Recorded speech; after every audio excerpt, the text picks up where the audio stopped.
Minsan mapapaisip ka, ginagawa ko naman ang tama. Hindi ako nang apak ng iba. Lagi akong tumutulong. Pero bakit parang may mga taong galit pa rin sa akin? Bakit kahit anong kabutihan ang ipakita ko, tila hindi sapat? Ang masakit minsan ang pinakamabait pa. Sila pa ang mas madalas hindi gusto ng iba. Hindi dahil masama sila, kundi dahil may mga taong hindi kayang tanggapin ang liwanag na dala ng taong hindi sumusunod sa agos ng pagkukunwari. At doon ka mapapaisip, ano bang mali sa pagiging mabait? Ang dami mong isinakripisyo, pride, ego, oras, minsan pati damdamin para lang panatiling maayos ang lahat. Pero bakit ganun? Bakit parang ang kabutihan mo pa ang nagiging dahilan para layuan ka, pagdudahan ka, o kung minsan saktan ka? Ito ang malupit na katotohanan. Ang kabutihan sa mundong ito ay hindi palaging tinatanggap ng bukal sa loob. At ang mga mabubuting tao, sila pa minsan ang nagiging target ng paninira, pagseselos, at hindi makatuwirang galit. Sabi ng Stoic philosopher na si Epictetus, "If you want to improve, be content to be thought foolish and stupid." Sa madaling salita, kung gusto mong magtagumpay sa landas ng kabutihan at pag-unlad, kailangang matutunan mong tanggapin na hindi lahat ay maiintindihan o magugustuhan ang ginagawa mo. Hindi lahat ay handang kilalanin ang kabutihang hindi nila kayang tapatan. Dahil ang mabait na tao, tahimik niyang hinahamon ang mundo na mas maging mabuti rin. At hindi lahat ay handang yakapin ang hamong iyon. May mga taong naiinggit sa katahimikan mo. May mga taong hindi matanggap ang kabutihang hindi nila kayang ibalik. May mga taong nabubuhay sa drama. Kaya kapag ikaw ay simple at payapa, naiirita sila. At may mga taong takot sa liwanag na dala mo kasi masyado nilang mahal ang dilim kung saan sila sanay. Kaya ngayon gusto kitang tanungin, pipigilan mo ba ang kabutihan mo dahil lang hindi ito tinatanggap ng lahat o mas pipiliin mong tumayo sa gitna ng katahimikan? Dala ang dignidad at prinsipyo kahit walang sumasabay sa'yo. Sa video na ito, pag-uusapan natin ang 6 na malalim na dahilan kung bakit kahit mabait ka, ayaw ka ng ibang tao. Hindi para saktan ka, kundi para palalimin ang pag-unawa mo sa sarili, para ipaalala sa'yo na hindi ka nag-iisa at hindi ka kailanman naging mali sa pagpili ng kabutihan. Dahil sa huli, ang totoo, ang kabutihang hindi pinapansin ay kadalasang siyang may pinakamatinding epekto. At ang mga taong ayaw sa'yo dahil ikaw ay totoo, ay sila ring magpapatunay na nasa tama kang direksyon. Bago tayo magsimula, muli kaibigan at kapatid, inaanyayahan kita na mag-subscribe sa ating channel para lagi kang updated sa mga bagong videos na gagawin ko at babago ang pananaw mo sa buhay. Maraming salamat po. Handa ka na ba? Simulan natin ang mas malalim na paglalakbay. Number 1. Dahil ang kabutihan mo ay nagsisilbing salamin sa mga kakulangan nila. Tahimik ka lang, hindi ka nagyayabang, pero sa bawat kilos mo na puno ng disiplina, respeto at malasakit, unti-unti mong pinapaalalahanan ang ibang tao ng mga bagay na hindi nila kayang panindigan. Hindi mo sila pinupuna, hindi mo sila hinuhusgahan, pero dahil ikaw ay mabait, marespeto at totoo, parang may hawak kang salamin na ipinapakita sa kanila ang mga bahaging tinatakasan nila sa sarili nila. Kaya naiirita sila, hindi sa'yo kundi sa sarili nila. Pero dahil ayaw nilang tanggapin yon, ikaw ang nagiging target. Sabi ni Seneca, "No man is more unhappy than he who never faces adversity, for he is not permitted to prove himself." At minsan, ang kabutihang ipinapakita mo ay nagmumukhang adversity sa ibang tao, isang hamon, isang panggugulo sa komportabling mundo ng kawalang responsibilidad. Kaya kahit hindi mo intensyon, ang presensya mo pa lang ay nakakabagabag para sa mga taong hindi pa handang harapin ang katotohanan. Kaya kahit ikaw ay may mabuting intensyon, ang dating mo sa kanila ay parang banta. Ang totoo, hindi ikaw ang tunay na ayaw nila. Ayaw nila sa pakiramdam na dulot ng pagiging totoo mo. Kasi tuwing kaharap ka nila, naalala nila ang mga pangakong hindi nila tinupad sa sarili nila, na dapat din silang maging responsable, dapat din silang maging tapat, dapat din silang matuto. Kaya hindi mo dapat baguhin ang sarili mo para lamang maibsan ang pagkailang nila. Hindi mo trabaho ang gawing komportable ang mga taong natatakot sa liwanag. Ang kabutihan mo ay hindi kahinaan. Ito ay paalala sa mundo na may ibang landas, bukod sa pagiging makasarili, galit at mapagkunwari. At kung ang kabutihan mo ay hindi nila kayang tanggapin, Marahil hindi dahil may mali sa'yo, kundi dahil hindi pa sila handang ayusin ang sarili nila. Ang mga tunay na tao ay makikita ang liwanag mo at igagalang ito. Pero ang mga nilalamon pa ng inggit at takot, sila ang unang lalayo sa'yo. At minsan, yun na rin ang pinakamagandang mangyari. Number 2, dahil hindi lahat ng tao ay marunong tumanggap ng kabutihang walang kapalit.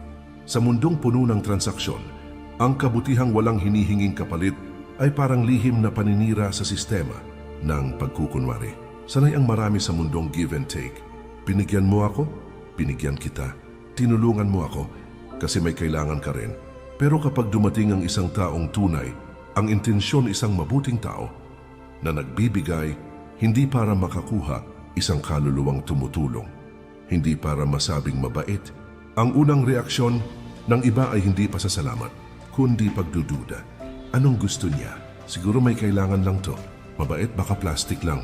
Ang totoo, maraming tao ang hindi marunong tumanggap ng purong kabutihan, hindi dahil masama silang tao, kundi dahil hindi pa nila nararanasan ang ganitong uri ng presensya. Sabi ni Marcus Aurelius, waste no more time arguing about what a good man should be. Be one. At sa pagiging mabuting tao, hindi sa salita, kundi sa gawa isa kang tahimik na revolusyon sa gitna ng mundong uhaw sa purong hangarin.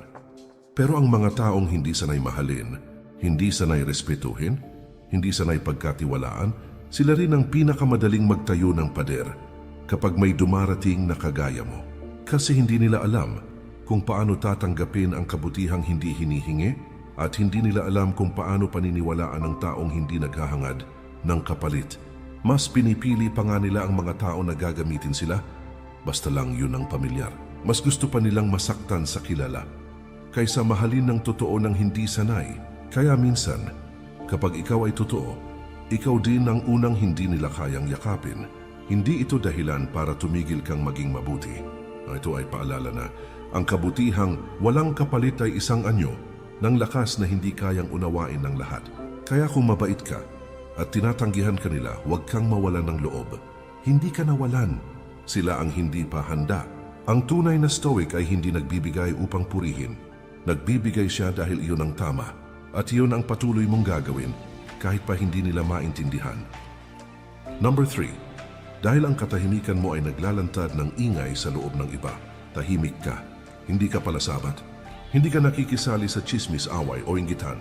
Pinipili mong manahimik kapag wala namang kailangang sabihin. Hindi ka umalingaw-ngaw sa social media para ipakita kung gaano ka kabuti. Mas pinipili mong mamuhay ayon sa prinsipyo, hindi sa papuri. Pero sa mata ng iba, ang katahimikan mo nakakairita, nakakabingi. Parang insulto sa mga taong sanay sa gulo, sa yabang, sa kompetisyon. Ang pagiging tahimik mo ay tila isang paghamon sa sarili nilang ingay. Ingay na galing sa guilt, insecurities at ego na hindi nila mapanatag. Sabi ni Zeno, ang founder ng Stoicism, we have 2 ears and 1 mouth, so we should listen more than we say. Pero sa panahong lahat ay gustong marinig, gustong mangibabaw, gustong sumikat ang mga taong marunong makinig, at manahimik ay madalas hindi naiintindihan. Kaya kung mabait ka na, tapos tahimik ka pa, parang kinu-question mo ang mismong paraan ng pamumuhay ng iba.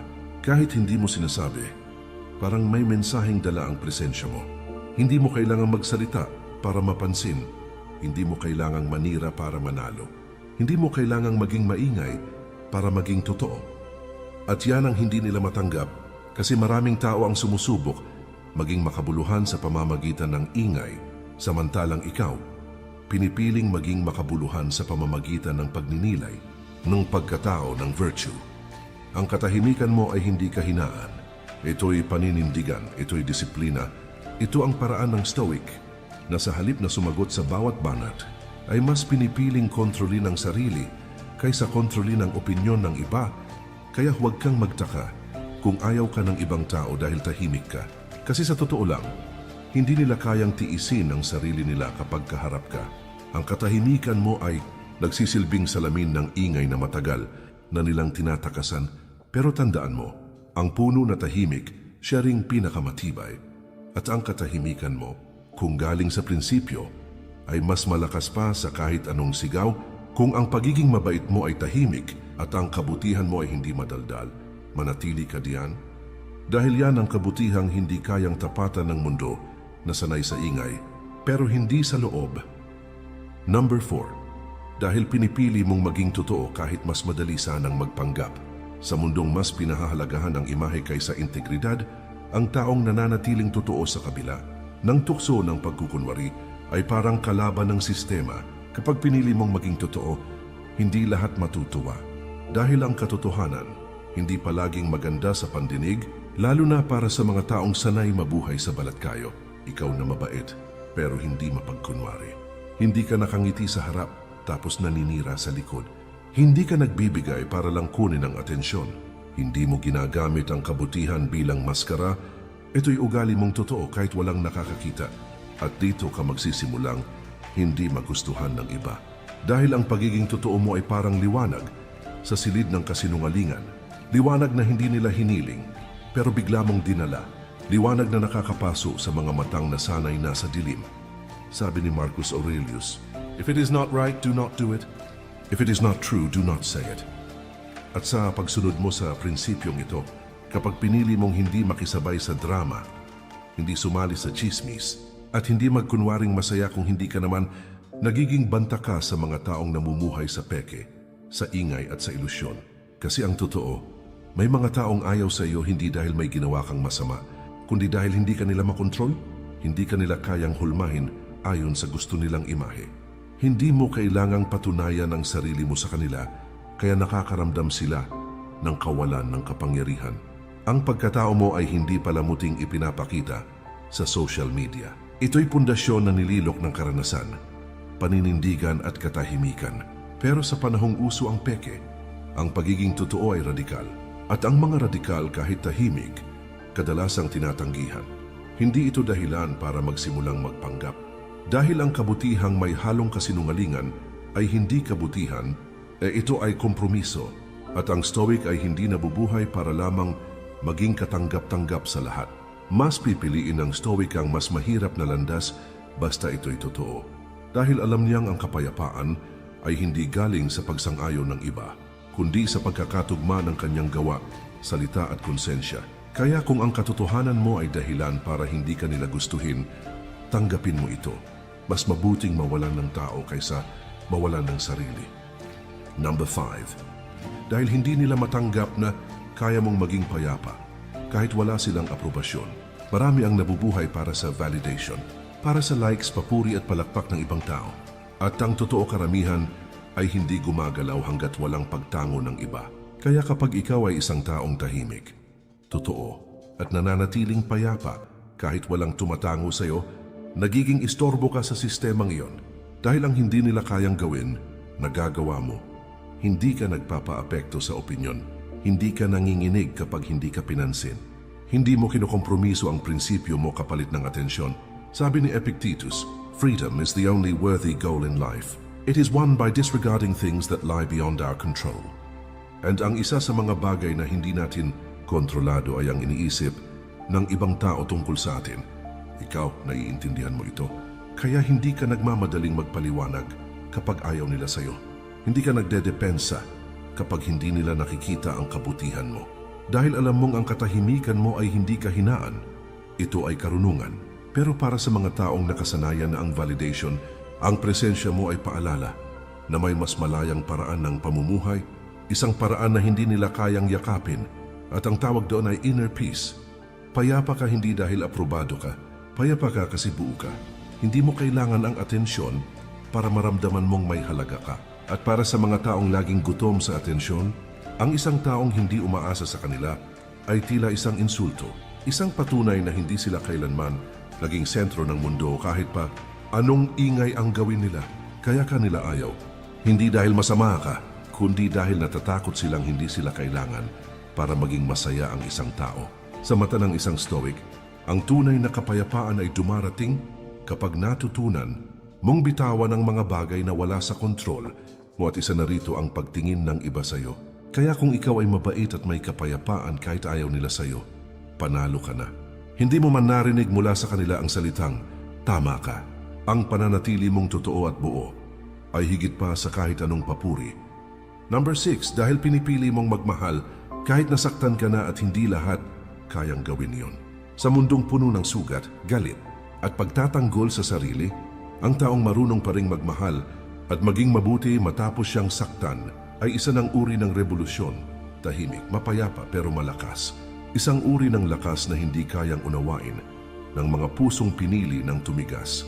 Kapag nakikita ka nilang nananatiling mabait, kahit nilapastangan, nananatiling maunawain kahit inabuso, at marunong pa ring magpatawad, kahit hindi humingi ng tawad, ang tanong sa isip nila ay, paano mo yan nagagawa?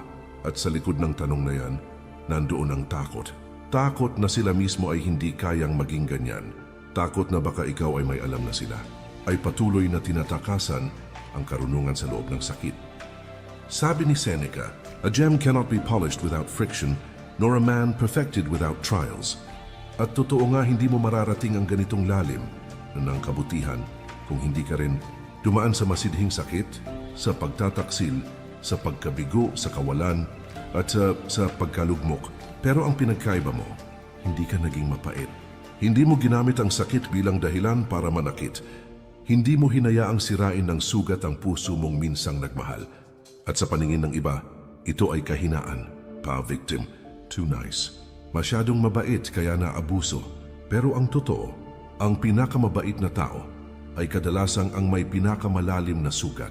Hindi dahil mahina sila, kundi dahil pinili nilang huwag gumanti. Pinili nilang itigil ang ikot ng puot sa kanilang henerasyon. Pinili nilang huwag isalin ang sakit na naranasan nila sa iba. At yan ang hindi matanggap ng marami kasi hindi nila kayang gawin yon. Kasi sa puso nila, gusto nilang gumanti, mangutya, manlamang, at kapag ikaw ay kabaligtaran nila, para mong sinasabing may mas mabuting paraan. At ang katotohanan iyon ay nakakabingi sa mga pusong sarado. Kaya ayaw nila sa'yo dahil ang kabaitan mo ay paalala na may tao palang kayang magmahal. Hindi dahil sa sagot ng iba, kundi dahil buo ang puso niya. At sa Stoic philosophy, iyon ang tunay na tagumpay, ang manatiling mabuti kahit may dahilan kang hindi na maging isa. Ang taong may kakayahang magmahal kahit hindi minahal pabalik. Ang taong marunong magpatawad kahit walang humingi ng tawad ay hindi mahina kundi malalim, payapa at malaya. Ngayon alam mo na, hindi lahat ng kabutihan ay tinatanggap, hindi lahat ng katahimikan ay nauunawaan, at hindi lahat ng pagmamahal ay babalik sa paraan na inaasahan mo. Pero tandaan mo ito, hindi mo layunin sa mundong ito na mapaluguran ang lahat. Layunin mo ay maging totoo, maging matatag, at mamuhay ng may prinsipyo kahit pa ang kapalit ay hindi ka maintindihan ng iba. Sabi ni Marcus Aurelius, just that you do the right thing. The rest doesn't matter. Sa mundong uhaw sa papuri, ang taong marunong maging payapa kahit hindi sikat, ang taong mabuti kahit hindi kinikilala, ang taong may kabutihang hindi ipinamumukha sila ang tunay na malaya. At kung isa ka sa kanila, ipagpatuloy mo yan. Dahil darating ang panahon, hindi ang dami ng nagustuhan sa iyo ang magiging sukatan ng buhay, kundi kung paano mo piniling maging mabuti kahit mahirap. Kung paano mo piniling manatiling ikaw kahit hindi ka gusto ng iba. Kaya kung ramdam mong ikaw ito, isang kaluluwang lumalaban sa katahimikan, isang pusong naninindigan kahit hindi pinapansin, isang mabuting tao na hindi kailangan ng entablado, mag-subscribe ka na sa ating channel para lumawak pa ang iyong pananaw sa bagong buhay at bagong ikaw. Maraming salamat, mag-ingat po tayo palagi at kay Lord lagi ang papuri.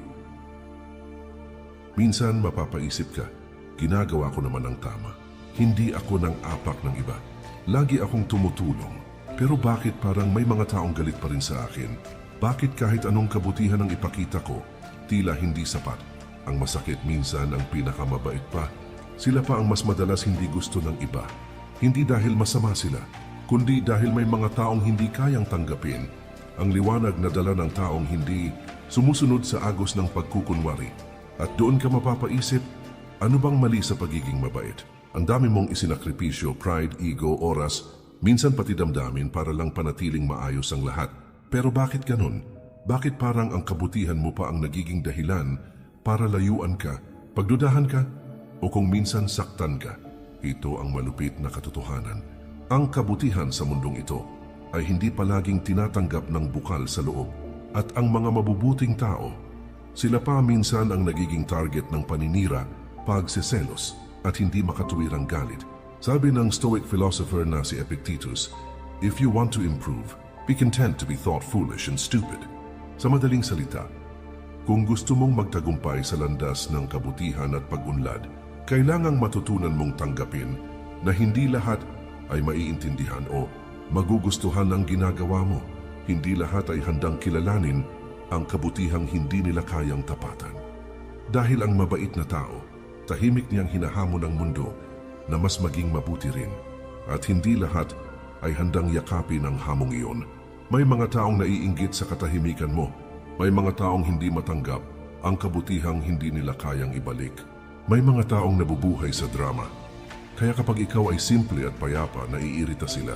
At may mga taong takot sa liwanag na dala mo kasi masyado nilang mahal ang dilim kung saan sila sanay. Kaya ngayon gusto kitang tanungin, pipigilan mo ba ang kabutihan mo dahil lang hindi ito tinatanggap ng lahat? O mas pipiliin mong tumayo sa gitna ng katahimikan? Dala ang dignidad at prinsipyo kahit walang sumasabay sa'yo. Sa video na ito, pag-uusapan natin ang 6 na malalim na dahilan kung bakit kahit mabait ka, ayaw ka ng ibang tao. Hindi para saktan ka, kundi para palalimin ang pag-unawa mo sa sarili, para ipaalala sa'yo na hindi ka nag-iisa at hindi ka kailanman naging mali sa pagpili ng kabutihan. Dahil sa huli, ang totoo, ang kabutihang hindi pinapansin ay kadalasang siyang may pinakamatinding epekto. At ang mga taong ayaw sa'yo dahil ikaw ay totoo, ay sila ring magpapatunay na nasa tama kang direksyon. Bago tayo magsimula muli, kaibigan at kapatid, inaanyayahan kita na mag-subscribe sa ating channel para lagi kang updated sa mga bagong videos na gagawin ko at babago ang pananaw mo sa buhay. Maraming salamat po. Handa ka na ba? Simulan natin ang mas malalim na paglalakbay. Number 1. Dahil ang kabutihan mo ay nagsisilbing salamin sa mga kakulangan nila. Tahimik ka lang, hindi ka nagyayabang, pero sa bawat kilos mo na puno ng disiplina, respeto at malasakit, unti-unti mong pinapaalalahanan ang ibang tao ng mga bagay na hindi nila kayang panindigan. Hindi mo sila pinupuna, hindi mo sila hinuhusgahan, pero dahil ikaw ay mabait, marespeto at totoo, parang may hawak kang salamin na ipinapakita sa kanila ang mga bahaging tinatakasan nila sa sarili nila. Kaya naiirita sila, hindi sa'yo kundi sa sarili nila. Pero dahil ayaw nilang tanggapin yon, ikaw ang nagiging target. Sabi ni Seneca, "No man is more unhappy than he who never faces adversity, for he is not permitted to prove himself." At minsan, ang kabutihang ipinapakita mo ay nagmumukhang adversity sa ibang tao, isang hamon, isang panggugulo sa komportabling mundo ng kawalang responsibilidad. Kaya kahit hindi mo intensyon, ang presensya mo pa lang ay nakakabagabag para sa mga taong hindi pa handang harapin ang katotohanan. Kaya kahit ikaw ay may mabuting intensyon, ang dating mo sa kanila ay parang banta. Ang totoo, hindi ikaw ang tunay na ayaw nila. Ayaw nila sa pakiramdam na dulot ng pagiging totoo mo. Kasi tuwing kaharap ka nila, naalala nila ang mga pangakong hindi nila tinupad sa sarili nila, na dapat din silang maging responsable, dapat din silang maging tapat, dapat din silang matuto. Kaya hindi mo dapat baguhin ang sarili mo para lamang maibsan ang pagkailang nila. Hindi mo trabaho ang gawing komportable ang mga taong natatakot sa liwanag. Ang kabutihan mo ay hindi kahinaan. Ito ay paalala sa mundo na may ibang landas, bukod sa pagiging makasarili, galit at mapagkunwari. At kung ang kabutihan mo ay hindi nila kayang tanggapin, marahil hindi dahil may mali sa'yo, kundi dahil hindi pa sila handang ayusin ang sarili nila. Ang mga tunay na tao ay makikita ang liwanag mo at igagalang ito. Pero ang mga nilalamon pa ng inggit at takot, sila ang unang lalayo sa'yo. At minsan, yun na rin ang pinakamagandang mangyari. Number 2, dahil hindi lahat ng tao ay marunong tumanggap ng kabutihang walang kapalit. Sa mundong puno ng transaksyon, ang kabutihang walang hinihinging kapalit ay parang lihim na paninira sa sistema ng pagkukunwari. Sanay ang marami sa mundong give and take. Binigyan mo ako, binigyan kita. Tinulungan mo ako kasi may kailangan ka rin. Pero kapag dumating ang isang taong tunay, ang intensyon isang mabuting tao na nagbibigay hindi para makakuha, isang kaluluwang tumutulong, hindi para masabing mabait. Ang unang reaksyon ng iba ay hindi pasasalamat, kundi pagdududa. Anong gusto niya? Siguro may kailangan lang to. Mabait baka plastic lang. Ang totoo, maraming tao ang hindi marunong tumanggap ng purong kabutihan. Hindi dahil masama silang tao, kundi dahil hindi pa nila nararanasan ang ganitong uri ng presensya. Sabi ni Marcus Aurelius, waste no more time arguing about what a good man should be. Be one. At sa pagiging mabuting tao, hindi sa salita, kundi sa gawa isa kang tahimik na revolusyon sa gitna ng mundong uhaw sa purong hangarin. Pero ang mga taong hindi sanay mahalin, hindi sanay respetuhin, hindi sanay pagkatiwalaan, sila rin ang pinakamadaling magtayo ng pader kapag may dumarating na kagaya mo. Kasi hindi nila alam kung paano tatanggapin ang kabutihang hindi hinihingi at hindi nila alam kung paano paniniwalaan ng taong hindi naghahangad ng kapalit. Mas pinipili pa nga nila ang mga tao na gagamitin sila, basta lang yun ang pamilyar. Mas gusto pa nilang masaktan sa kilala, kaysa mahalin ng totoo ng hindi sanay. Kaya minsan, kapag ikaw ay totoo, ikaw din ang unang hindi nila kayang yakapin. Hindi ito dahilan para tumigil kang maging mabuti. Ito ay paalala na ang kabutihang walang kapalit ay isang anyo ng lakas na hindi kayang unawain ng lahat. Kaya kung mabait ka at tinatanggihan ka nila, huwag kang mawalan ng loob. Hindi ka nawalan. Sila ang hindi pa handa. Ang tunay na stoic ay hindi nagbibigay upang purihin. Nagbibigay siya dahil iyon ang tama. At iyon ang patuloy mong gagawin kahit pa hindi nila maintindihan. Number 3. Dahil ang katahimikan mo ay naglalantad ng ingay sa loob ng iba. Tahimik ka. Hindi ka palasabat. Hindi ka nakikisali sa chismis, away o inggitan. Pinipili mong manahimik kapag wala namang kailangang sabihin. Hindi ka umalingaw-ngaw sa social media para ipakita kung gaano ka kabuti. Mas pinipili mong mamuhay ayon sa prinsipyo, hindi sa papuri. Pero sa mata ng iba, ang katahimikan mo nakakairita, nakakabingi. Parang insulto sa mga taong sanay sa gulo, sa yabang, sa kompetisyon. Ang pagiging tahimik mo ay tila isang paghamon sa sarili nilang ingay. Ingay na galing sa guilt, insecurities, at ego na hindi nila mapanatag. Sabi ni Zeno, ang founder ng Stoicism, we have 2 ears and 1 mouth, so we should listen more than we say. Pero sa panahong lahat ay gustong marinig, gustong mangibabaw, gustong sumikat ang mga taong marunong makinig, at manahimik ay madalas hindi naiintindihan. Kaya kung mabait ka na, tapos tahimik ka pa, parang kinu-question mo ang mismong paraan ng pamumuhay ng iba. Kahit hindi mo sinasabi, parang may mensaheng dala ang presensya mo. Hindi mo kailangang magsalita para mapansin. Hindi mo kailangang manira para manalo. Hindi mo kailangang maging maingay para maging totoo. At yan ang hindi nila matanggap kasi maraming tao ang sumusubok maging makabuluhan sa pamamagitan ng ingay, samantalang ikaw, pinipiling maging makabuluhan sa pamamagitan ng pagninilay, ng pagkatao, ng virtue. Ang katahimikan mo ay hindi kahinaan. Ito'y paninindigan, ito'y disiplina. Ito ang paraan ng stoic na sa halip na sumagot sa bawat banat, ay mas pinipiling kontrolin ang sarili kaysa kontrolin ang opinyon ng iba. Kaya huwag kang magtaka kung ayaw ka ng ibang tao dahil tahimik ka. Kasi sa totoo lang, hindi nila kayang tiisin ang sarili nila kapag kaharap ka. Ang katahimikan mo ay nagsisilbing salamin ng ingay na matagal na nilang tinatakasan. Pero tandaan mo, ang puno na tahimik, siya ring pinakamatibay. At ang katahimikan mo, kung galing sa prinsipyo, ay mas malakas pa sa kahit anong sigaw. Kung ang pagiging mabait mo ay tahimik at ang kabutihan mo ay hindi madaldal, manatili ka diyan. Dahil yan ang kabutihang hindi kayang tapatan ng mundo na sanay sa ingay, pero hindi sa loob. Number 4. Dahil pinipili mong maging totoo kahit mas madali sanang magpanggap. Sa mundong mas pinahahalagahan ang imahe kaysa integridad, ang taong nananatiling totoo sa kabila ng tukso ng pagkukunwari ay parang kalaban ng sistema. Kapag pinili mong maging totoo, hindi lahat matutuwa. Dahil ang katotohanan, hindi palaging maganda sa pandinig, lalo na para sa mga taong sanay mabuhay sa balatkayo. Ikaw na mabait, pero hindi mapagkunwari. Hindi ka nakangiti sa harap, tapos naninira sa likod. Hindi ka nagbibigay para lang kunin ang atensyon. Hindi mo ginagamit ang kabutihan bilang maskara. Ito'y ugali mong totoo kahit walang nakakakita. At dito ka magsisimulang hindi magustuhan ng iba. Dahil ang pagiging totoo mo ay parang liwanag sa silid ng kasinungalingan. Liwanag na hindi nila hiniling, pero bigla mong dinala. Liwanag na nakakapaso sa mga matang nasanay na sa dilim. Sabi ni Marcus Aurelius,